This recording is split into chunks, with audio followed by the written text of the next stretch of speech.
Bonjour à tous. Et nous allons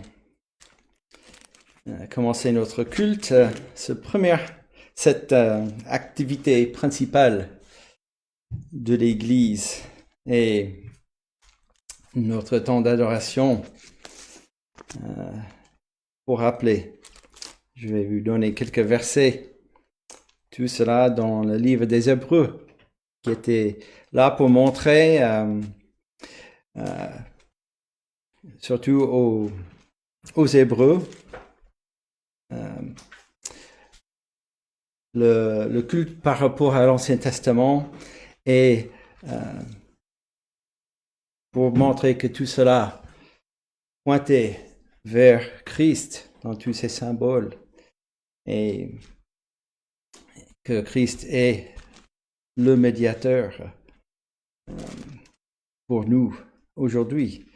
Et voilà, nous rassemblons pour faire un culte à notre Dieu et c'est même mandaté, commandé. Nous lisons ces choses dans le livre des Hébreux. N'abandonnons pas notre assemblée, comme c'est la coutume de quelques-uns.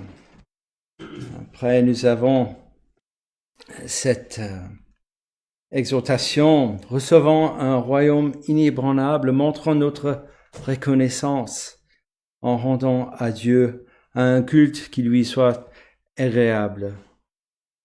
Et puis nous avons une image, c'est dans le chapitre 12 d'Hébreux, en verset 22. Vous vous êtes approchés de la montagne de Sion, de la cité de Dieu vivant, la Jérusalem céleste, des myriades qui forment le cœur des anges, de l'assemblée des premiers-nés, inscrits dans les cieux, du juge qui est le Dieu de tous, des esprits des justes parvenus à la perfection, de Jésus qui est le médiateur de la nouvelle alliance. Et donc, je montre le prochain chapitre là. Verset 15, nous offrons un sacrifice de louange, c'est-à-dire le fruit de l'œuvre qui confesse son nom, le nom de Jésus. Alors, avec tout cela en tête, je vous invite à nous courber dans la prière. Prions. Notre Dieu, te louons pour le fait que tu nous as convoqués de se rassembler en ton nom pour te louer, pour te glorifier, pour te rendre honneur. Et oui, toute notre vie est vécue à ta gloire et en obéissance à ta parole. Nous nous rassemblons pour offrir notre louange à toi qui es ce Dieu majestueux, le Tout-Puissant, le Créateur de toutes choses, celui qui règne et contrôle toutes choses, celui qui a un dessein éternel pour toute sa création. Et nous voulons s'aligner avec ces images que nous avons lues dans le livre des Hébreux, où nous pensons à ton royaume, nous pensons à toi qui es ce Dieu qui règne, et Christ est là à ta droite. Et nous entrons en ta présence, non comme si nous avons le droit de notre propre mérite, de nos bonnes œuvres, des choses que nous pensons est bon. Nous entrons dans l'œuvre de Jésus-Christ devant ta face, car tu es ce Dieu qui est juste et saint et ne supporte pas, impossible de supporter le péché et la désobéissance devant ta face. Mais que, à cause de ta grâce, tu nous appelles dans ta présence par l'œuvre de ton Fils et tu nous emmènes dans cette cité céleste. Nous voulons être à côté des myriades de cœurs des anges et ce peuple qui est déjà là devant toi, qui sont parvenus à toi, à cette perfection en Christ, le médiateur. Oh notre Dieu, que ce moment puisse durer à jamais. Et nous savons que un jour ce sera le cas, parce que dans l'Apocalypse, dans le chapitre 21, c'est le cas. Et nous attendons ce jour. Oh notre Dieu, si c'est demain, que nos cœurs soient prêts, que nos vies soient prêtes. Et ta parole est véritable. Cela va arriver un jour, si ce n'est pas demain. Alors, jusque ce jour, nous te demandons que tu nous aides, que ton esprit vienne nous aider dans notre louange et de notre édification d'entendre ta parole qui est prêchée et que ton esprit vienne qui nous console, qui nous aide et qui nous aide à persévérer jour après jour ici-bas. C'est-à-dire que nos cœurs soient ouverts, nos cœurs soient prêts de recevoir l'instruction de ta parole et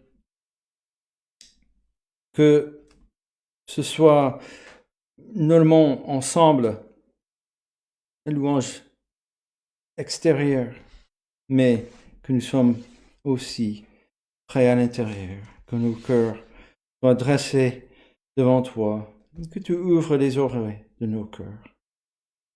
Nous voulons penser ce matin spécifiquement à Jean-Claude, à Glazoué au Bénin, et que tu lui donnes la force physique contre la fatigue pour prêcher ta parole, pour encourager cette Église et que ta gloire soit répandue dans cet endroit. C'est notre prière pour tout ton peuple qui soit fortifié pour demain et pour la semaine qui vient, et que tu ajoutes à son nombre par ta grâce. En Jésus-Christ, nous te demandons. Amen. Et donc, pour chanter le premier cantique, c'est un cantique, un type culte début-fin, le 198. Dans notre livre des cantiques. Et ce cantique est titré « Le jour du Seigneur ». J'aime bien la deuxième strophe. « Dieu tout-puissant, Dieu bienfaisant, j'ai besoin de ta grâce. Éclaire-moi, soutiens ma foi, je viens chercher ta face. » Donc chantons le 198.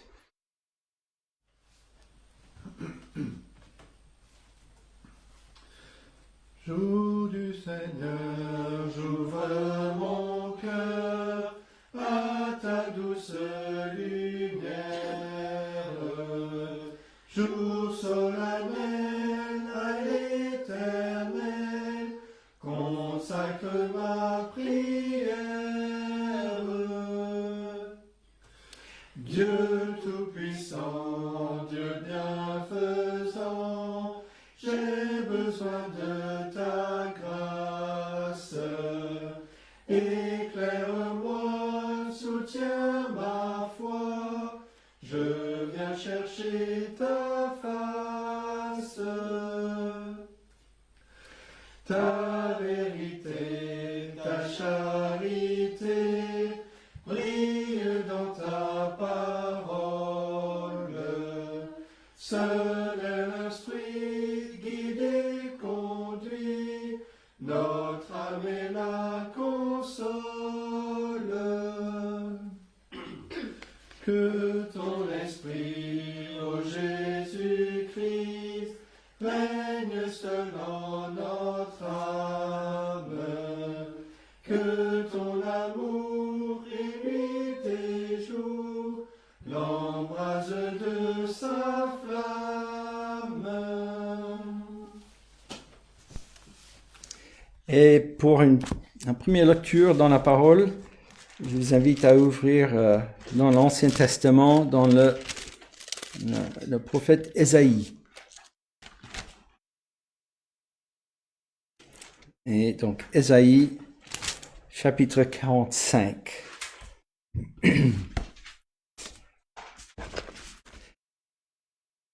Et ici, nous avons prophétie de la prophète Ésaïe sur le roi Cyrus. Alors, nous savons que Cyrus il a vaincu l'empire babylonien. Cyrus, c'est le roi des Perses. Et il avait fait cela en 539 avant Jésus-Christ.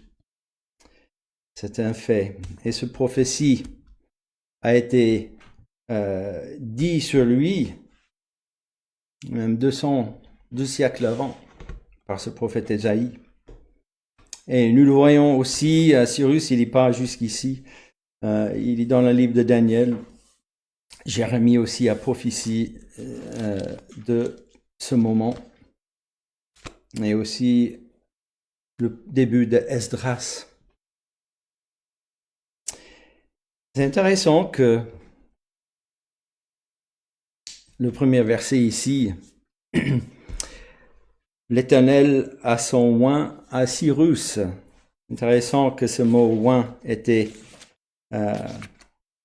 écrit ici. Assez étonnant peut-être pour l'époque, surtout pour quelqu'un qui n'était pas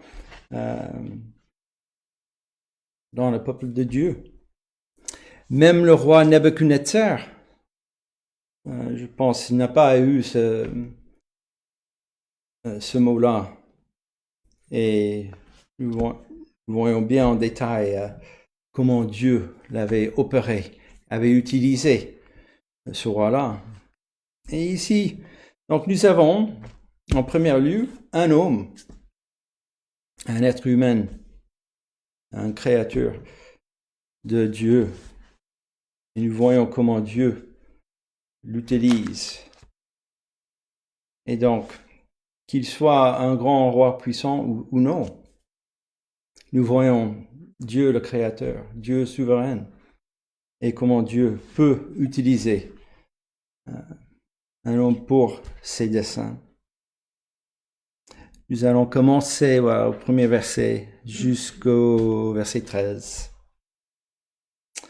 Ainsi parle l'Éternel à son oint, à Cyrus, qu'il tient par la main, pour terrasser les nations devant lui, et pour relâcher la ceinture des rois, pour lui ouvrir les portes, afin qu'elles ne soient plus fermées. Je marcherai devant toi, j'aplanerai les chemins montueux, je ramperai les portes d'airain, et je briserai les verrous de fer. Je te donnerai des trésors cachés, des richesses enfouies, afin que tu saches que je suis l'Éternel, qui t'appelle par ton nom, le Dieu d'Israël, pour l'amour de mon serviteur Jacob et d'Israël, mon élu. Je t'ai appelé par ton nom, je t'ai parlé avec bienveillance avant que tu me connaisses. Je suis l'Éternel, et il n'y a point d'autre. À part moi, il n'y a point de Dieu. Je t'ai saint avant que tu me connaisses.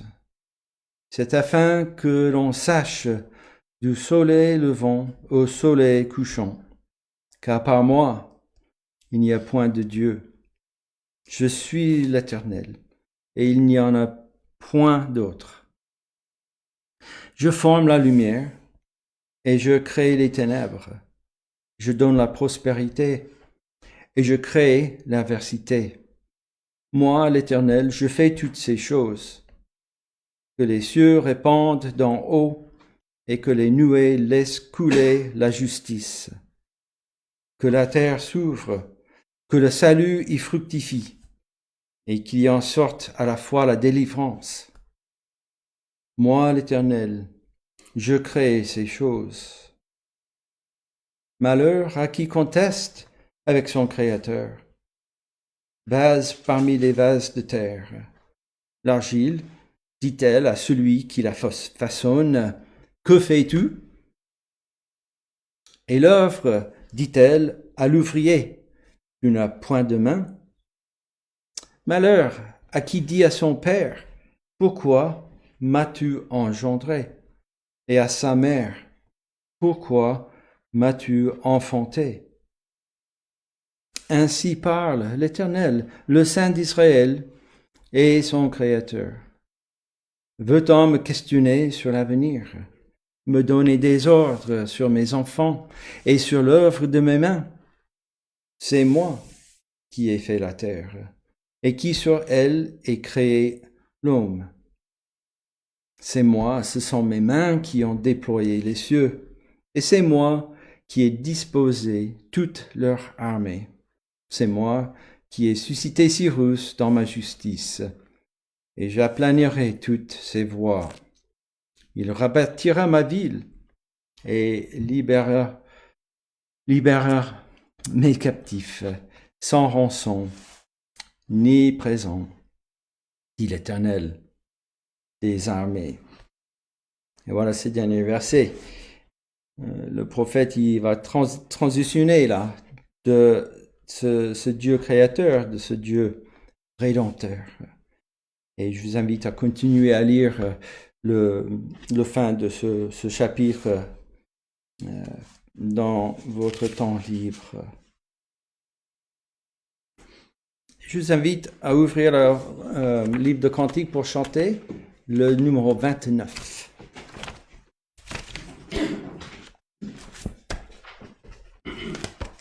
Dieu, je te loue, car tu m'as répandu et tu m'as envoyé ton salut. C'est le numéro 29.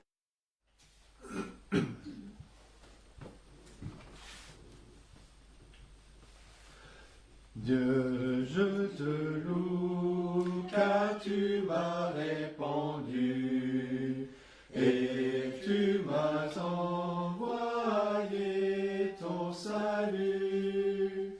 Dieu, je te loue, car tu m'as répandu et tu m'as envoyé ton salut. Pierre rejetée par la main des ouvriers, elle est devenue la pierre d'angle, divine envoyée par les hommes méprisés. Il est devenu le premier. Voici le jour que Dieu a fait. Soyons dans la joie et l'allégresse. Voici le jour que Dieu a fait. Chantons notre joie sans cesse. Pierre rejetée par la main des ouvriers, elle est devenue la pierre d'angle, divine envoyée par les hommes méprisés. Il est devenu le premier. Il est devenu le premier.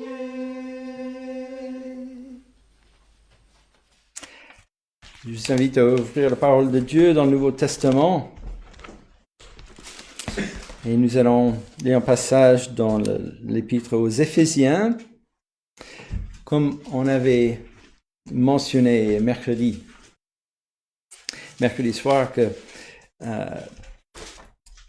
l'apôtre Paul qui avait écrit la lettre aux Colossiens, et aussi cette lettre aux Éphésiens, il y a des parallèles.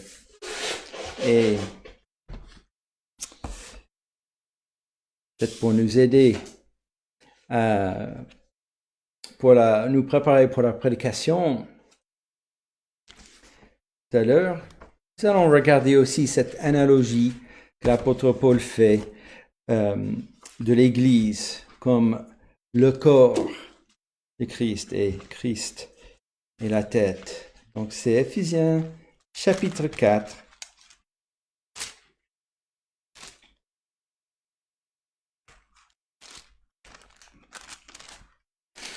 Nous allons essayer de prendre au milieu bien sûr de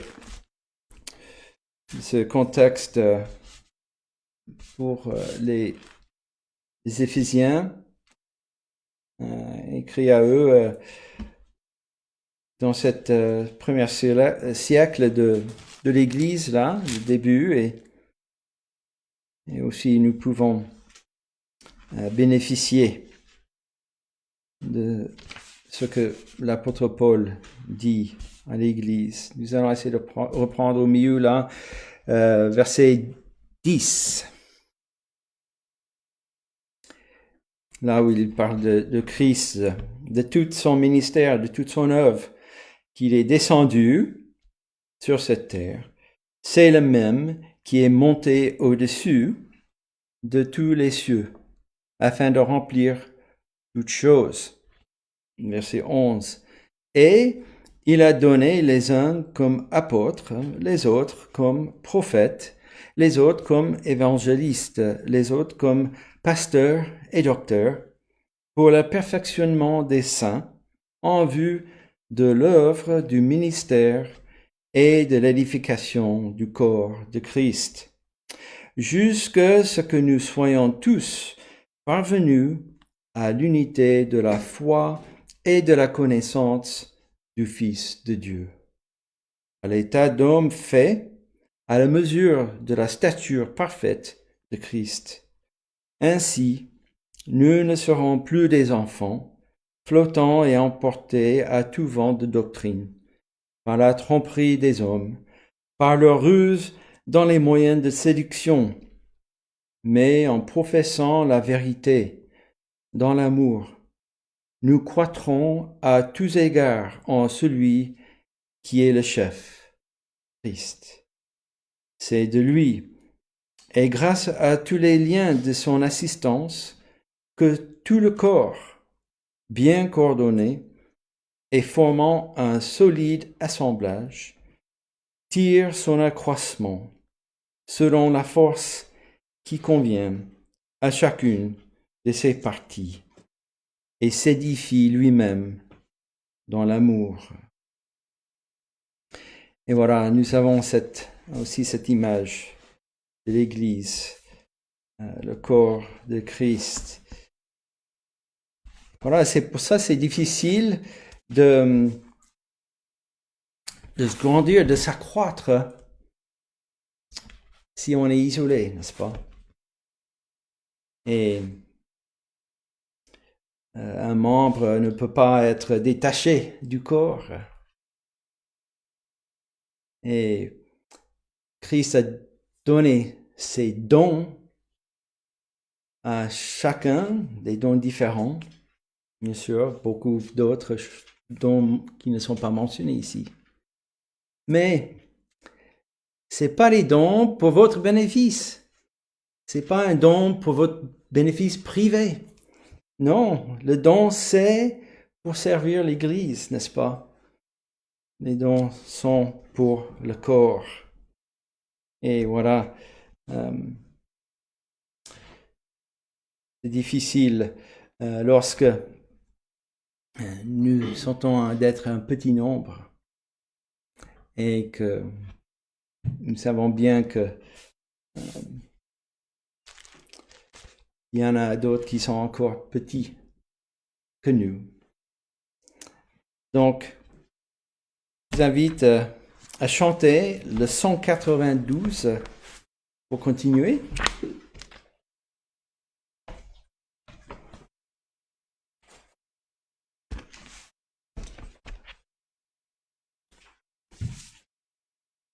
Le cantique commence par « Ah, qu'il est beau de voir des frères d'un même amour unis entre eux. Esprit de Dieu, tu les éclaires, tu les embrases de tes feux. Leur chant pieux et leur prière, comme un encens, montent aux cieux. Leur chant pieux et leur prière, comme un encens, montent aux cieux. » C'est la première strophe de la 192.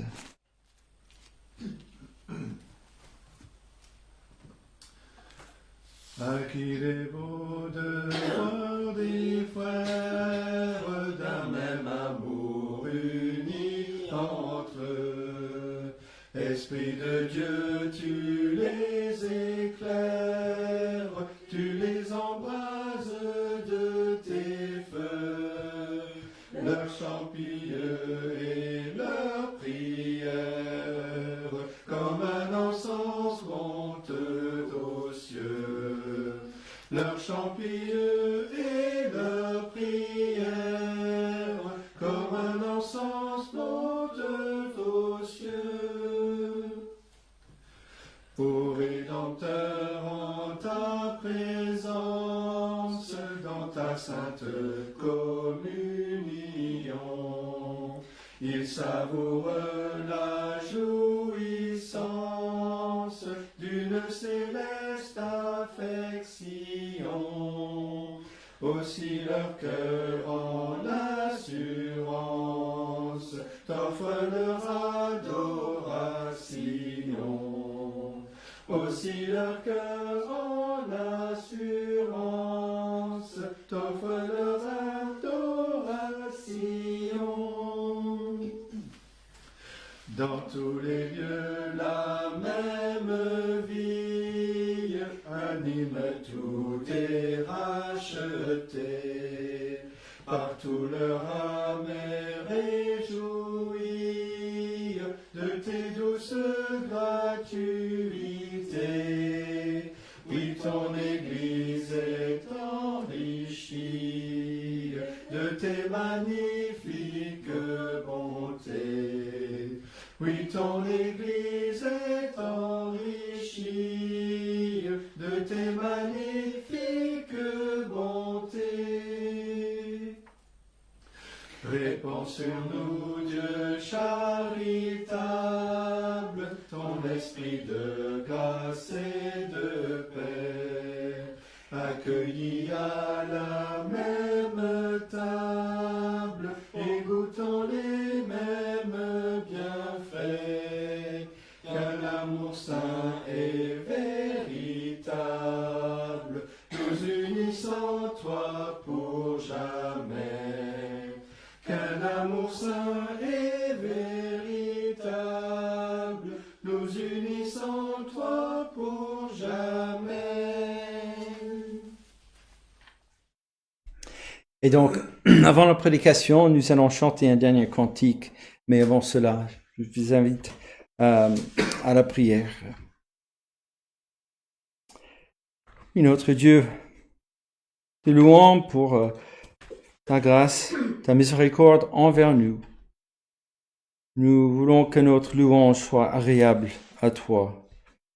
Et nous pensons à ceux qui sont avec nous par cette connexion, par cette technologie qui leur aide au moins de permettre d'avoir de l'enseignement et de pouvoir louer ton nom, de chanter avec nous. Nous prions pour eux que tu les guides et aussi que tu les permets d'avoir une communion fraternelle en notre Sauveur Jésus-Christ, ce que nous ne pouvons pas les offrir parce que nous les voyons pas.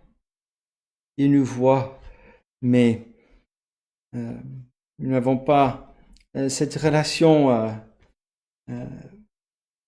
qui est si important pour ton Église. Et notre Dieu, dans ce désert qui est la France, ce désert spirituel, nous te demandons que tu agis comme tu as agi sur Cyrus, que tu agis dans les cœurs, qui soient interpellés, qui soient mis devant toi qui est ce Créateur et qui fait son dessein, et que tu sauves les âmes par ce moyen de ta grâce, de ce salut en Jésus-Christ, par son offre, ce qu'il a opéré parfaitement à la croix. Rien que nous apportons à ce salut. Et que toi, tu permets que ce que tu as connu d'avance, avant qu'ils te connaissent, qui permettent de se rassembler. Et qu'il y ait des prédicateurs qui puissent être aussi formés, instruits pour justement faire accroître ce peuple, ton Église. Et que chacun a un ministère, un rôle. Notre Dieu, nous te demandons que ta gloire soit faite ici, dans ce pays, dans cette région, dans cette ville, dans cet endroit, là où nous sommes. Et aussi pour ceux qui nous puissent écouter ce message maintenant ou plus tard, que tu mets sur leur cœur ce même désir de voir ton nom élevé et glorifié. Et en Christ, nous te demandons que tu nous aides pour capter, saisir la prédication de ta parole. Amen. Le numéro 210.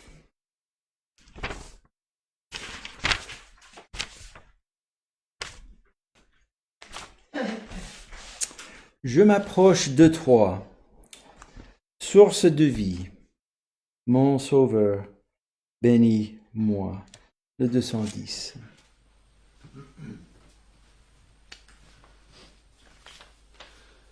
Je m'approche de toi, je m'approche de toi, source de vie, mon Sauveur Fais silence en mon cœur, fais silence en mon cœur. Viens et me parle, ô mon divin Sauveur. Rends-moi conforme à toi, rends-moi conforme à toi. Divin modèle, mets ton image en moi. Rends-moi bouillant, Seigneur, rends-moi bouillant, Seigneur, pour ton service, que je parte en vainqueur.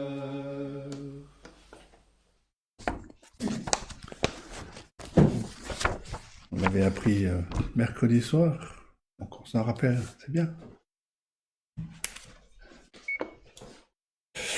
Bien, je vous invite à ouvrir la parole de Dieu dans la lettre de Paul aux Colossiens, chapitre 1er.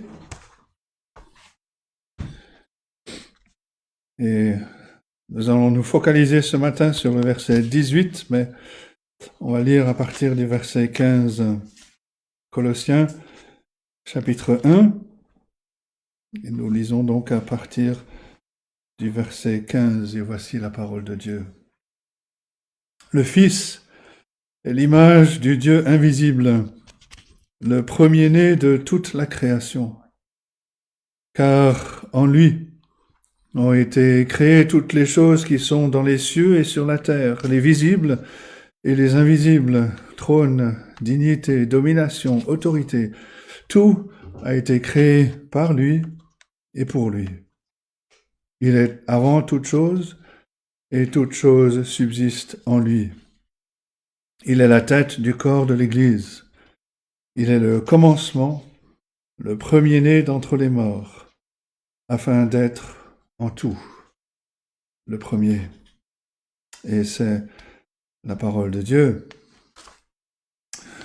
Commencer par une illustration, une histoire qui se déroule à la fin du 19e siècle, quand un groupe de chrétiens américains visitaient Londres et leurs amis qui étaient restés au pays voulaient qu'ils aillent écouter les deux prédicateurs célèbres qui étaient à Londres pour qu'ensuite ils en fassent un compte-rendu. Et donc le dimanche matin, ils sont allés écouter un dénommé Joseph Parker, qui était apparemment réputé pour son éloquence. Et à la fin du culte, l'un d'eux s'est exclamé « Il n'y a aucun doute que Joseph Parker est le plus grand prédicateur qui ait jamais existé. » Ils avaient envie de retourner pour le culte du soir, écouter ce même prédicateur, mais ils se sont rappelés que leurs amis leur avaient demandé d'aller écouter deux prédicateurs et qu'ils allaient leur demander leur avis sur le deuxième aussi. Donc, le soir, ils sont allés écouter ce deuxième prédicateur, un certain Charles Spurgeon. Et à la fin du culte, ils se sont exclamés avec émerveillement, « Il n'y a aucun doute que Jésus-Christ est le plus grand sauveur qui ait jamais existé. »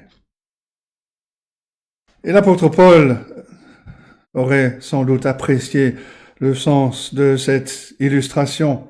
Il met en avant son grand cantique de louange à notre Sauveur en insistant au verset 18 que le Seigneur Jésus-Christ soit en tout le premier, qu'il ait la prééminence. Non seulement le Seigneur Jésus-Christ est nécessaire au christianisme, tellement nécessaire que les Colossiens n'oseraient pas aller à plus loin que Christ comme les faux docteurs voudraient qu'ils le fassent. Mais le Seigneur Jésus-Christ doit occuper la première, je dirais même la seule place dans leur foi, dans leur cœur.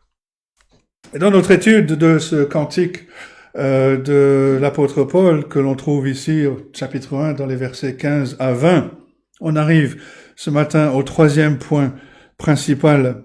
L'apôtre Paul a d'abord mis en avant le Seigneur Jésus-Christ dans sa relation avec Dieu le Père, le Fils et l'image du Dieu invisible, verset 15. Il a ensuite mis en relation le Seigneur Jésus-Christ avec la création, versets 15 et 17. Il est le premier-né de toute la création. Tout a été créé par lui et pour lui. Et maintenant, il met le Seigneur Jésus-Christ dans sa relation avec l'Église, verset 18. Il est la tête du corps de l'Église. Et le parallèle entre la création et l'Église révèle que l'Église est la nouvelle création. La nouvelle création dans la résurrection de Jésus-Christ. Et tout comme le Seigneur Jésus est le Seigneur de la création, il est également le Seigneur, la tête, le chef de l'Église. Il est le commencement, il est le premier-né, à la fois de la création, mais aussi de la rédemption. Et donc Paul se concentre sur le Seigneur Jésus-Christ dans son œuvre de rédemption. Il écrit, verset 18, « Il est la tête du corps de l'Église. » Donc le premier point ce matin, la tête du corps. Paul a déjà utilisé la métaphore de l'Église comme un corps vivant dans sa première lettre aux Corinthiens, chapitre 15, versets 12 à 30 par exemple, et dans sa lettre aux Romains, chapitre 12, et versets 4 et 8, pour souligner à la fois l'unité et l'interdépendance des membres de l'Église. Romains 12, verset 5, par exemple, il dit ceci, « Ainsi, nous qui sommes plusieurs, nous formons un seul corps en Christ. Et nous sommes tous membres les uns des autres. » Mais ici, dans Colossiens, l'apôtre met l'accent sur la dépendance du corps par rapport à la tête. Et aussi sur la prééminence de la tête sur le corps. La dépendance du corps par rapport à la tête et la prééminence de la tête sur le corps. Il y a deux façons principales de comprendre le rôle du Seigneur Jésus-Christ en tant que tête, en tant que chef de l'Église. Et la première, c'est que la tête donne vie, donne l'énergie au corps. Quand une tête est séparée d'un corps, le corps cesse de vivre. De la même manière, le Seigneur Jésus-Christ est spirituellement uni à l'Église pour que sa vie puisse se répandre dans le corps. Il était nécessaire, nous dit un commentateur, que l'Église ait un chef capable de lui insuffler la vie spirituelle. Le Seigneur Jésus-Christ est cette tête pour l'Église. Il a lui-même dit en Jean 14, verset 19, « Car je vis, et vous vivrez aussi. » Jean 14, 19. Mais on peut se demander ce que l'apôtre Paul entend par « Église ». Est-ce qu'il fait référence à ce que les théologiens appellent l'Église visible, c'est-à-dire l'Église institutionnelle, celle que l'on voit avec ses responsables, ses ministres, ses membres, dont certains ne sont peut-être pas sauvés? Ou est-ce qu'il fait référence à l'Église invisible, celle qui est réellement constituée de croyants élus, nés de nouveau, de tous les temps, de toute l'histoire? Et la réponse, c'est que les paroles de l'apôtre peuvent et doivent être comprises dans les deux sens. L'Église visible, institutionnelle, celle qu'on voit, ne devient un corps vivant que lorsqu'elle est rattachée à Christ par la foi. Aujourd'hui, de nombreuses églises cherchent à insuffler une nouvelle vitalité dans leur culte ou dans les autres rassemblements. Et le problème, c'est qu'elles se tournent souvent vers des modes culturel populaire vers des styles contemporains, dans l'espoir de raviver une Église apparemment moribonde. Mais le Seigneur Jésus-Christ insiste sur le fait que la véritable vie spirituelle de l'Église ne vient que de sa tête, que de son chef, Jésus-Christ. Un commentateur écrit ceci, il dit « Séparer l'Église en tant que corps de Jésus-Christ en tant que chef, et cette Église devient une institution sans vie, et non l'organisme vivant qu'elle est censée être. Trop souvent, l'Église se tourne vers d'autres choses pour lui insuffler la vie et la vitalité, alors qu'elle a en réalité besoin de prendre conscience de la nécessité d'une communion sérieuse avec le Seigneur Jésus-Christ. La vie de l'Église ne vient que de sa tête, de son chef, du Seigneur Jésus-Christ. Si on recherche l'enthousiasme du monde, on va imprégner nos églises avec la vie du monde. Si on veut que l'Église respire l'air du ciel, elle va exercer fidèlement et joyeusement ce qu'on appelle couramment les moyens ordinaires de la grâce, à savoir la parole de Dieu, la prière, le baptême, la scène. Ces moyens par lesquels la vie de Jésus-Christ coule dans son corps, dans l'Église, par le ministère du Saint-Esprit. Mais ce qui est vrai pour l'Église en tant qu'institution, l'Église visible, est aussi vrai pour l'Église en tant que peuple élu de Dieu. Si le Seigneur Jésus-Christ est la tête, que nous sommes le corps, alors on ne puise la vie qu'en union et qu'en communion avec lui.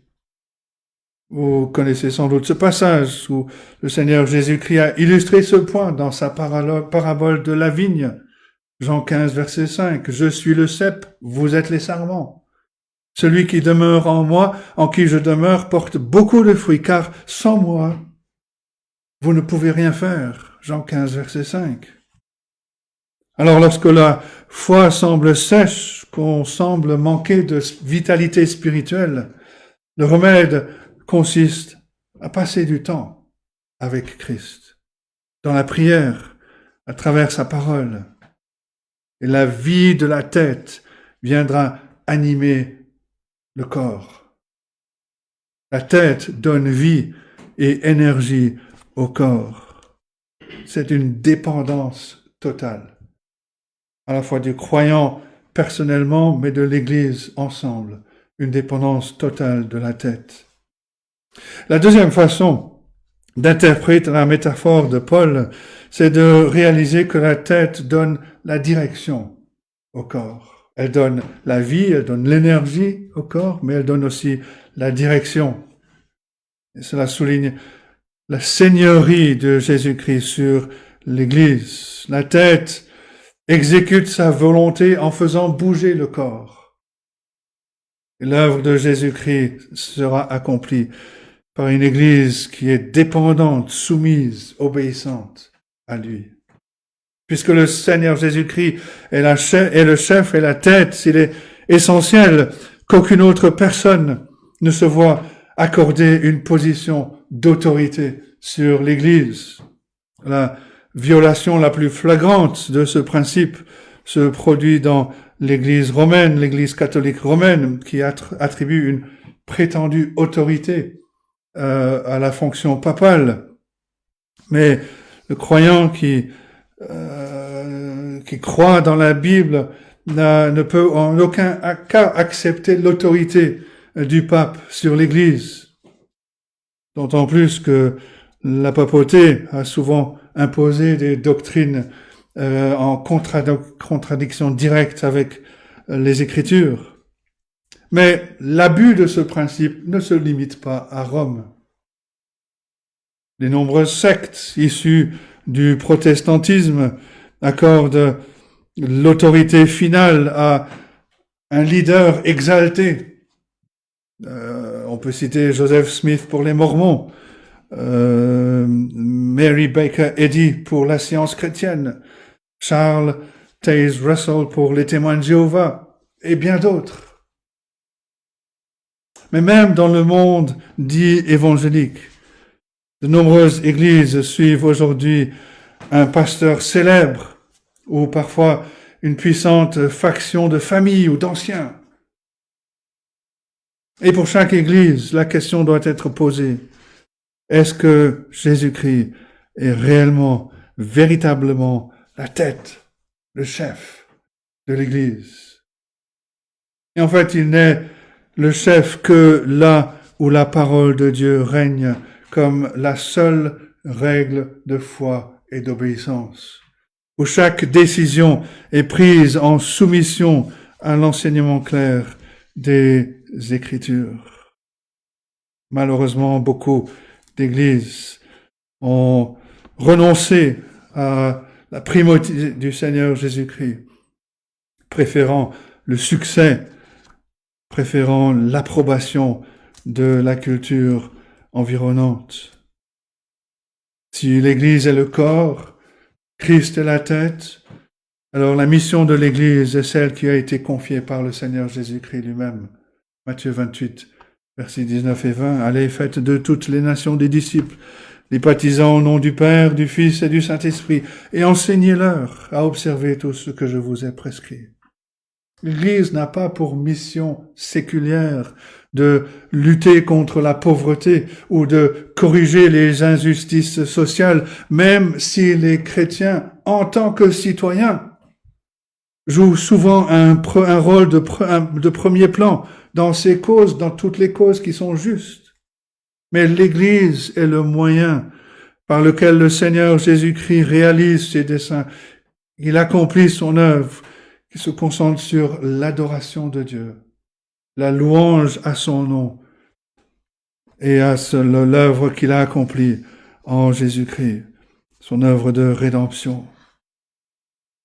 En appelant Jésus-Christ la tête du corps de l'Église, l'apôtre parle davantage de l'union plein d'amour entre le Seigneur et son Église.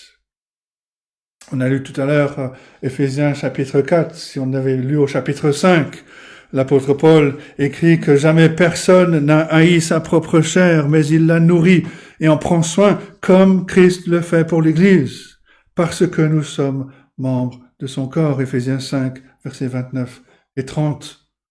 Cela signifie que le Seigneur Jésus prendra soin de son Église de la même manière que chacun d'entre nous prend soin de son corps, des besoins de son corps. Et on pense là au Seigneur Jésus-Christ qui priait avec ferveur pour son Église en Jean 17, alors qu'il était sur le point d'aller donner sa vie, de souffrir sur la croix à notre place. Soucieux de l'avenir de son peuple bien-aimé, il prie en Jean 17, verset 11, « Père Saint, garde-les en ton nom. » Il assure par là la persévérance, le salut final de tous les vrais croyants. Père Saint, garde-les en ton nom. Mais tout en continuant à présenter le Seigneur Jésus-Christ comme le chef de l'Église, l'apôtre Paul poursuit en décrivant l'Église ressuscitée comme la nouvelle création, le pendant de la création originelle. Verset 18 au milieu, il est le commencement, le premier-né d'entre les morts. C'est le deuxième point, le premier-né d'entre les morts. En qualifiant le Seigneur Jésus-Christ de commencement de l'Église, l'apôtre Paul semble redire ce qu'il a déjà dit en le nommant, en le qualifiant de tête, de chef, mais le terme grec qui est utilisé ici a le sens courant de décrire quelque chose qui est antérieur dans le temps, ou alors premier dans la position. Et dans ce cas-ci, en Colossiens 1, l'idée semble être que le Seigneur Jésus-Christ est l'initiateur de la nouvelle création, qui a résulté de sa mort et de sa résurrection. Un commentateur nous dit que Dieu a décidé qu'un nouvel ordre serait construit autour de la personne de Jésus. Il y a un cantique en anglais dont le titre est The Church is One Foundation. Et j'ai pas trouvé l'équivalent en français. La mélodie, on la connaît, mais j'ai pas trouvé. Mais les paroles de la première strophe disent ceci: le seul fondement de l'Église est Jésus-Christ, son Seigneur. Elle est sa nouvelle création par l'eau et la parole. Du ciel, il est venu et l'a cherché pour en faire son épouse sainte. Par son propre sang, il l'a racheté. Et pour sa vie, il est mort. Certains commentateurs interprètent l'apôtre Paul qui utilise les expressions le commencement et le premier-né d'entre les morts comme deux façons distinctes par lesquelles le Seigneur Jésus se rapporte à l'Église. Mais l'apôtre Paul oublie le terme « et » entre ces deux expressions. Il n'utilise pas le terme « et ». Et donc on devrait considérer les deux expressions comme s'expliquant mutuellement. Le Seigneur Jésus-Christ est le commencement, en ce sens qu'il est le premier-né d'entre les morts. Un peu plus tôt dans ce cantique, au verset 15, l'apôtre Paul a utilisé ce terme de premier-né pour désigner le Seigneur Jésus-Christ comme le Seigneur, l'héritier de la création originelle. Et maintenant, il attribue la même position au Seigneur Jésus-Christ en ce qui concerne la nouvelle création. Cette nouvelle création qui a commencé à la lumière du tombeau ouvert. Alors on sait qu'il y a d'autres personnes qui sont revenues d'entre les morts avant la résurrection du Seigneur Jésus-Christ. On pense au fils de la veuve de Sarepta, pendant le ministère d'Élie, 1 Roi 17, ou même à la résurrection de Lazare, par le Seigneur Jésus-Christ lui-même, peu de temps avant sa crucifixion, Jean 11. Mais ces personnes sont revenues à la vie, mais à la vie mortelle. C'est-à-dire qu'elles sont mortes une deuxième fois. Le Seigneur Jésus-Christ est le premier à sortir vainqueur de la mort pour entrer dans la vie de résurrection, cette vie de l'ère à venir. Il est le premier-né d'entre les morts, en ce sens qu'il était le seul à posséder le pouvoir de vaincre la mort, de ressusciter par sa propre puissance divine. Il est le premier de la résurrection parce que sa mission était d'amener tout son peuple avec lui. Dans sa première lettre aux Corinthiens, chapitre 15, verset 20, l'apôtre Paul utilise un autre langage quand il fait référence au Seigneur Jésus-Christ comme étant les prémices de ceux qui sont morts.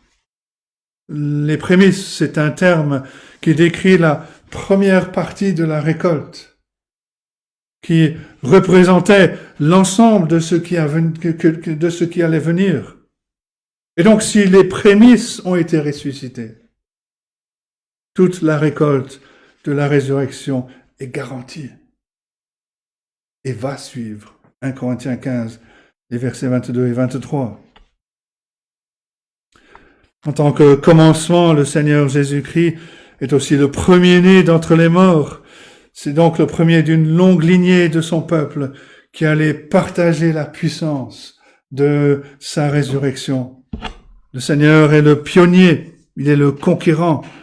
Tous ceux qui sont attachés à lui jouissent de la puissance de la vie de résurrection. Ils jouissent de sa victoire. Le Seigneur, par sa résurrection, a non seulement donné naissance à une nouvelle création, mais il garantit aussi à ceux qui sont unis à lui par la foi l'entrée dans la vie éternelle. Merci. On est content que le soleil brille, mais ça peut être gênant. En tant que commencement, le Seigneur Jésus est le fondateur d'une nouvelle humanité qui participe à la vie de sa résurrection en son nom. Hébreux 6, verset 20, décrit le Seigneur Jésus comme un précurseur pour nous. Il nous a précédés au ciel. Vous vous rappelez peut-être de la signification de ce terme. Précurseur, c'est un terme qui venait du monde nautique, qui désignait un bateau léger, qui prenait l'ancre d'un navire plus gros et qui transportait cette ancre dans le port. Les anciens ports étaient parfois coupés de la mer par des bancs de sable que les gros navires avaient du mal à franchir quand la marée était basse. Et donc le précurseur, ce petit bateau venait chercher l'ancre, l'amener dans le port, le jeter dans le port et pouvait sécuriser de cette façon le gros navire qui était un peu plus loin. Et plus tard, quand la marée était montée, le gros navire pouvait suivre le câble laissé par le précurseur et entrer lui-même dans le port. Et l'auteur de la lettre aux Hébreux, chapitre 6, verset 20, nous assure que c'est ce que le Seigneur Jésus-Christ a fait pour nous au ciel.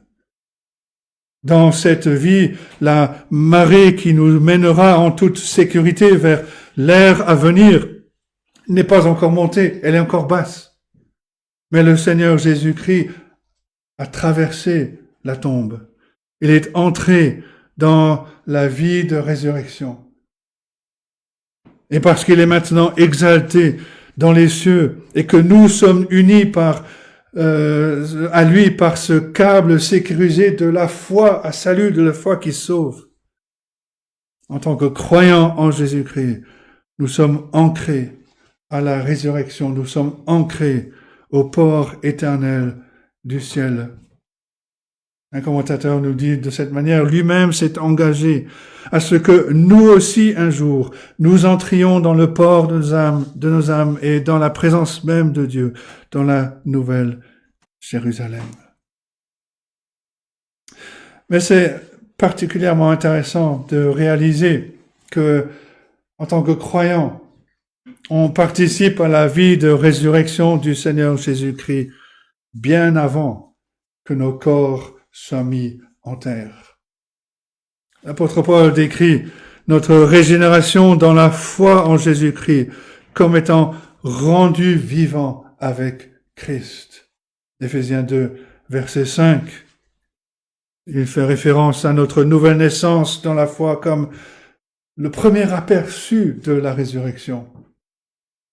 Cette résurrection qui nous attend après le jour du jugement dernier. Tout comme Noé et sa famille sont sortis de l'arche après le déluge pour entrer dans un monde nouveau, purifié du péché. Les chrétiens passeront par le jugement dernier pour entrer dans un nouveau cieux, une nouvelle terre, où la mort ne sera plus. Il n'y aura plus ni deuil, ni cri, ni douleur. Car les premières choses ont disparu. Apocalypse 21, versets 1 et 4. Même aujourd'hui, par la foi en Jésus-Christ, l'Esprit de Dieu nous permet de vivre sans craindre la mort, étant libérés de l'emprise et de la condamnation du péché. Il n'y a plus rien, si nous sommes en Christ, qui peut nous condamner. C'est un merveilleux encouragement quand on est disciple de Jésus-Christ, quand on vit dans ce monde en tant que pèlerin, dans un monde aride. Cette espérance est la nôtre, si nous avons confiance dans le Seigneur Jésus-Christ pour notre salut. Nous avons cette espérance que rien ne peut briser. Nous avons, comme le dit l'auteur de la lettre aux Hébreux, une ancre de l'âme qui est ancrée au-delà du voile. Une ancre qui nous garde dans les tempêtes de cette vie. On chante régulièrement ce cantique, c'est le numéro 315 dans nos recueils, quel repos céleste. Jésus, d'être à toi pour la mort et la vie, dans les jours mauvais, de chanter avec foi, tout est bien, ma paix, elle est infinie. Quel repos céleste, mon fardeau n'est plus, libre par le sang du calvaire. Tous mes ennemis, Jésus les a vaincus, gloire et louange à Dieu, notre Père. Quel repos céleste, tu conduis mes pas. Tu me combles de tes richesses dans ton grand amour. Chaque jour, tu sauras déployer envers moi tes tendresses. Quel repos céleste.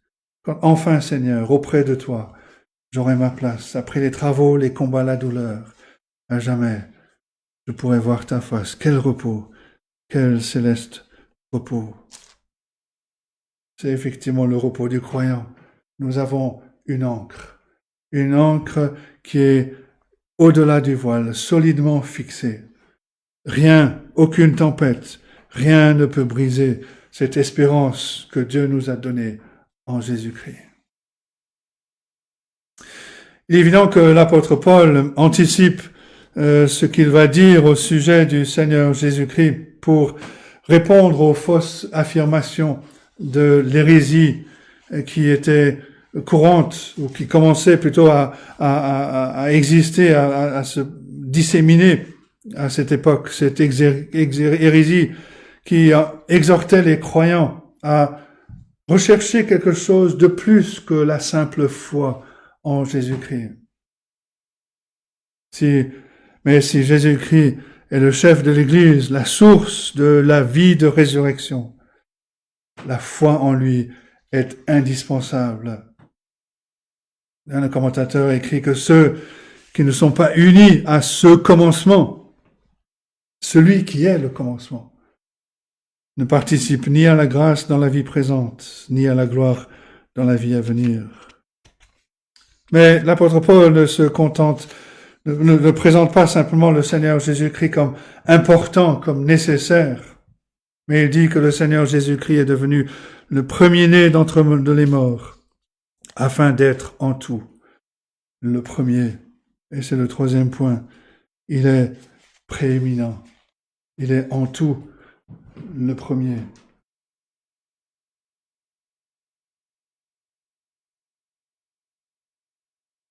Le mot qui est traduit premier ici, ou prééminent, c'est un mot qui n'apparaît qu'ici dans le Nouveau Testament. Mais dans d'autres manuscrits, dans d'autres écrits grecs, c'est un mot qui a le sens de prendre le dessus ou avoir la priorité. Par exemple, dans l'Ancien Testament, dans la traduction grecque de l'Ancien Testament, du passage d'Esther 5, verset 11, nous disons que Aman a appelé ses amis pour leur raconter tout ce qu'avait fait le roi pour l'élever en dignité et du rang qu'il lui avait donné au-dessus des chefs et des serviteurs du roi. Un rang au-dessus des chefs et des serviteurs du roi. Mais ce terme exprime aussi l'idée d'une importance suprême. L'historien Flavius Joseph, au 1er siècle, utilisait ce terme pour désigner les officiers supérieurs de l'armée.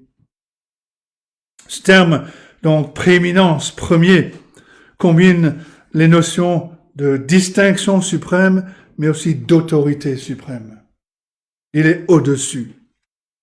Et l'apôtre Paul insiste sur le fait que Jésus-Christ exalté doit être prééminent en tout. On peut donc appliquer cela en considérant les différents domaines dans lesquels nous sommes appelés à honorer le Seigneur Jésus-Christ avant toute autre personne et toute autre chose. Tout d'abord, le Seigneur, dans son enseignement, doit être prééminent. Pour que nous croyions, que nous ayons confiance en ce qu'il a dit. Et cette insistance ne signifie pas que l'on doit se contenter de mettre en avant les passages en lettres rouges dans certaines versions de la Bible où c'est Jésus qui parle. Mais on doit plutôt considérer l'ensemble de la Bible comme la parole de Christ, comme l'apôtre Paul le dira au chapitre 3, verset 16.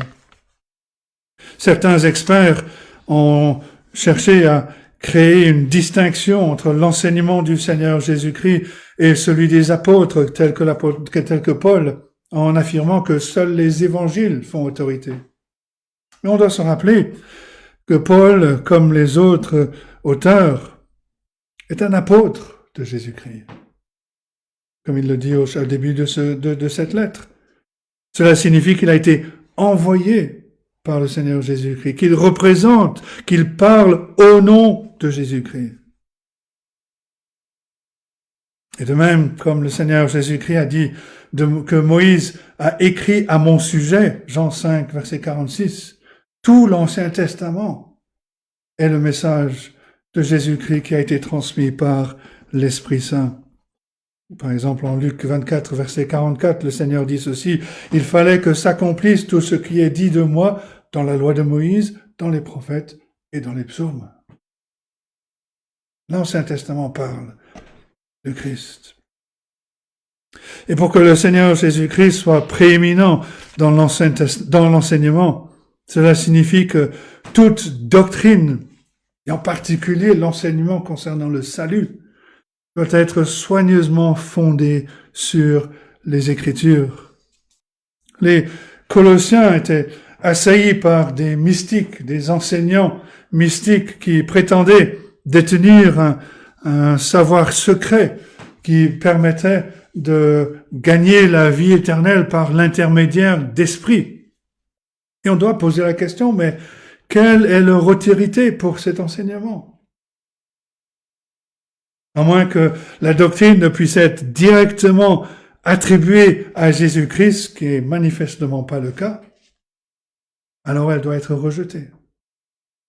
Nous devons la rejeter.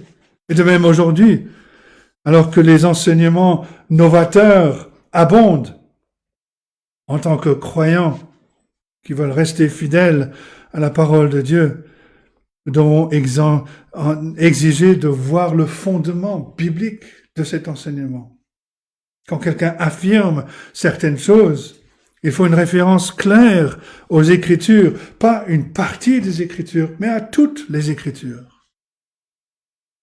Et un prédicateur fidèle ne se contentera pas de montrer comment son enseignement est tiré de la Bible, mais il se réjouira quand on lui demandera d'apporter des preuves bibliques. Alors Paul lui-même nous raconte comment, lorsque lui et Silas enseignaient parmi les Béréens, que ces gens examinaient les Écritures pour voir si l'enseignement de Paul et Silas était vrai. Et au lieu de se plaindre de cette exigence scrupuleuse de preuves bibliques, l'apôtre Paul dit en Actes 17, verset 11, que ces Béréens avaient des sentiments plus nobles que les autres, parce qu'ils voulaient examiner. Non seulement le message d'un prédicateur doit être en accord avec les Écritures, mais il doit également consister en une exposition des Écritures elles-mêmes, pour que le Seigneur Jésus-Christ soit prééminent, parce que c'est son enseignement, et seul son enseignement, qui doit être proclamé. Lorsque le Seigneur Jésus-Christ occupe une place prééminente en tant que source de notre doctrine, on peut être certain qu'il occupera aussi une place prééminente en tant qu'objet de notre foi. Le Seigneur Jésus a donné cette caractéristique de l'enseignement du Saint-Esprit, Jean 16, verset 14. Quand il viendra, il me glorifiera, parce qu'il prendra de ce qui est à moi et vous l'annoncera. Et grâce à un enseignement fidèle de la parole de Dieu, le Seigneur Jésus-Christ occupera une place prééminente en tant que seul objet de notre foi. La foi en la parole de Dieu fera également en sorte que le Seigneur Jésus-Christ occupe une place prééminente dans notre culte, mais aussi dans notre dévotion personnelle. En acceptant le Seigneur Jésus comme le Seigneur de la création et de l'Église, la seule source de la vie de résurrection, notre précurseur dans la gloire éternelle, on le considérera avec une révérence, plein d'amour, comme notre désir principal.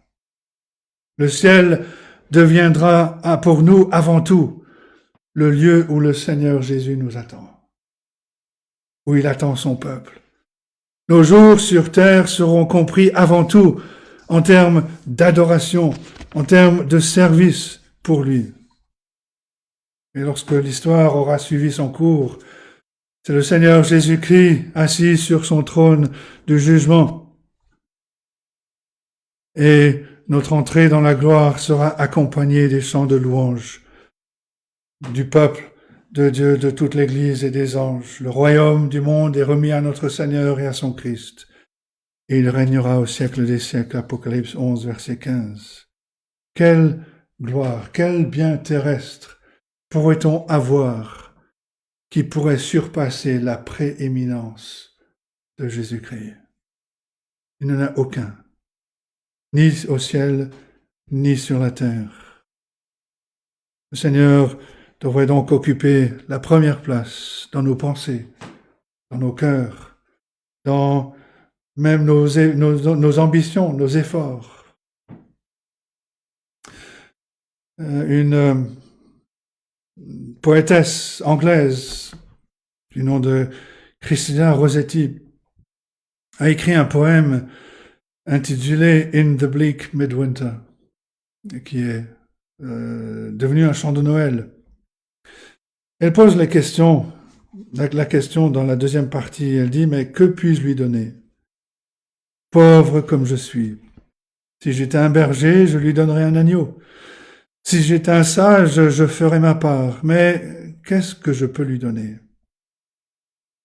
Donne-lui mon cœur.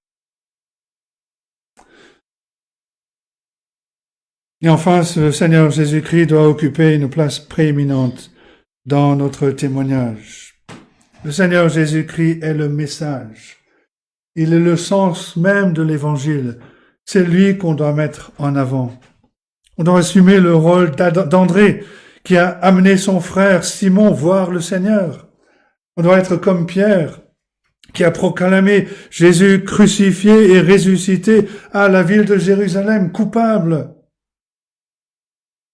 La prééminence du Seigneur Jésus-Christ dans notre témoignage est une question cruciale dans ces temps sombres, ces temps de confusion, dans une société qui a sombré dans le désordre, dans une immoralité de plus en plus flagrante. Il ne suffit pas que, en tant que croyants, nous condamnions le péché, que nous combattions l'erreur, mais on doit proclamer la prééminence de Jésus-Christ.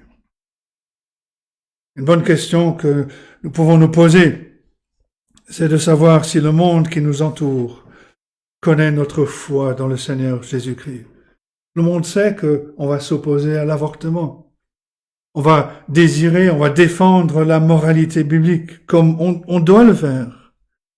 Mais est-ce que le monde sait que l'on proclame le Fils de Dieu comme le Sauveur miséricordieux, qui est mort pour les péchés de son peuple, qui est ressuscité d'entre les morts pour nous offrir une vie nouvelle, que tout cela est un don gratuit de sa grâce. Mais avant tout, on doit suivre l'exemple de l'apôtre Paul, quand il déclare en 2 Corinthiens 4, verset 5, que nous ne nous prêchons pas nous-mêmes. C'est Jésus-Christ le Seigneur que nous prêchons. Et nous nous disons vos serviteurs à cause de Jésus. Notre grand désir, c'est que quand le monde qui nous observe n'entendra plus notre voix, qu'il nous oublie complètement, et qu'ils disent comme ces visiteurs quand ils sont partis du tabernacle métropolitain après avoir entendu Charles Spurgeon, qu'ils disent, il n'y a aucun doute que Jésus-Christ est le plus grand sauveur qui ait jamais existé. Il est la tête du corps de l'Église. Il est le commencement, le premier-né d'entre les morts, afin d'être en tout le premier. Que Dieu nous aide à méditer sur sa parole et qu'il la bénisse à nos cœurs. Amen.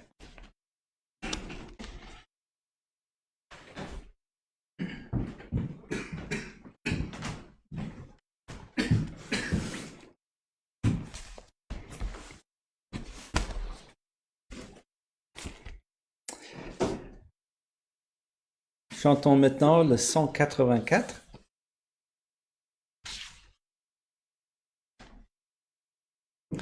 Ô Jésus, tu nous appelles à former un même corps, à rester toujours fidèles, tous unis dans nos efforts, que jamais rien ne sépare ceux qui veulent te servir, mais que ton amour s'empare de nos cœurs pour les unir. Le 184.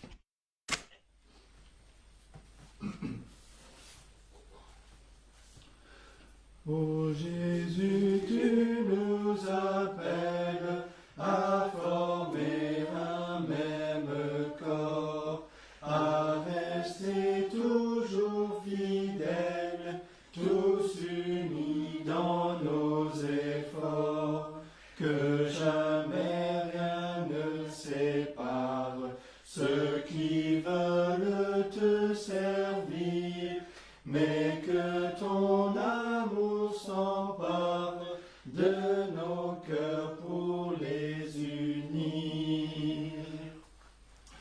Ô Jésus, c'est ton sang même qui scelle à notre unité.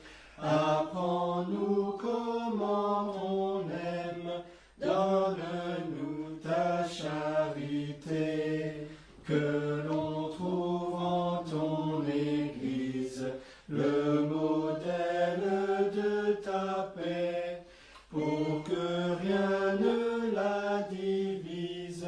Rends-nous frères pour jamais. Ô Jésus, prions le Père pour tout ce qu'il t'a donné. Tu rassembles sur la terre un seul peuple racheté.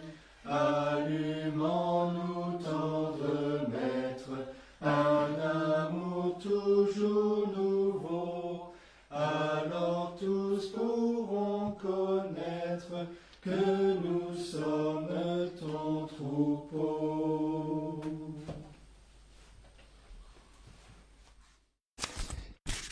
Eh bien, c'est le moment de séparer avec ceux qui nous assistent par Facebook. Nous voulons continuer notre adoration par un louange de prière et voilà, nous sommes de ce côté-là un peu limités. Donc, je suis amené à annoncer une bénédiction pendant que vous êtes toujours là. Donc, une bénédiction qui nous rappelle, avant de se séparer, de ce que Dieu a fait, qu'il est notre Dieu et nous sommes son peuple en Jésus-Christ. Et que la paix et l'amour avec la foi soient donnés aux frères de la part de Dieu, le Père et du Seigneur Jésus-Christ. Que la grâce soit avec tous ceux qui aiment notre Seigneur Jésus-Christ d'un amour inaltérable. Amen. Et bonne semaine à vous.